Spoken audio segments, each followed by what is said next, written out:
Stylish star Allu Arjun ఇటీవలే పుష్ప 2తో ప్రేక్షకుల ముందుకు వచ్చిన విషయం మనకందరికీ తెలిసిందే.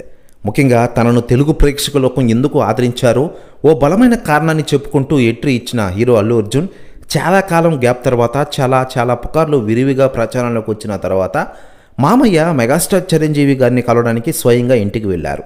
పుష్ప 2 రిలీజ్ తర్వాత చిత్రబృందం, దర్శకుడు, నిర్మాతలు కలిసి మర్యాదపూర్వకంగా మెగాస్టార్ని కలిసిన సందర్భంలో అల్లు అర్జున్ లేరు.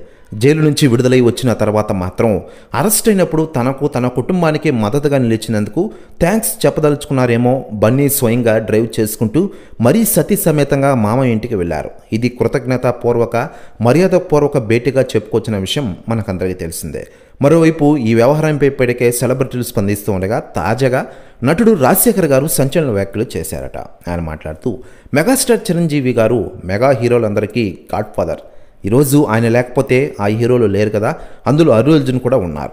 చిరంజీవి సపోర్ట్ లేకపోతే నువ్వు లేవు, ఎప్పటికైనా ఆయన గూటికి చేరాల్సిందే అంటూ సంచలన వ్యాఖ్యలు చేశారట నటుడు రాజశేఖర్ గారు. ప్రస్తుతం వ్యాఖ్యలు వైరల్ అవుతున్నాయి తెలుగు ఇండస్ట్రీలో. మరోవైపు మెగాస్టార్ చిరంజీవి గారి సినిమాల విషయానికి వస్తే ఆయన ప్రస్తుతం విశ్వంబర సినిమాతో ఫుల్ బిజీగా ఉన్నారు. ఈ సినిమా వచ్చేడాది సమ్మర్కి గ్రాండ్గా రిలీజ్ కానున్న విషయం మనకందరికీ తెలిసిందే.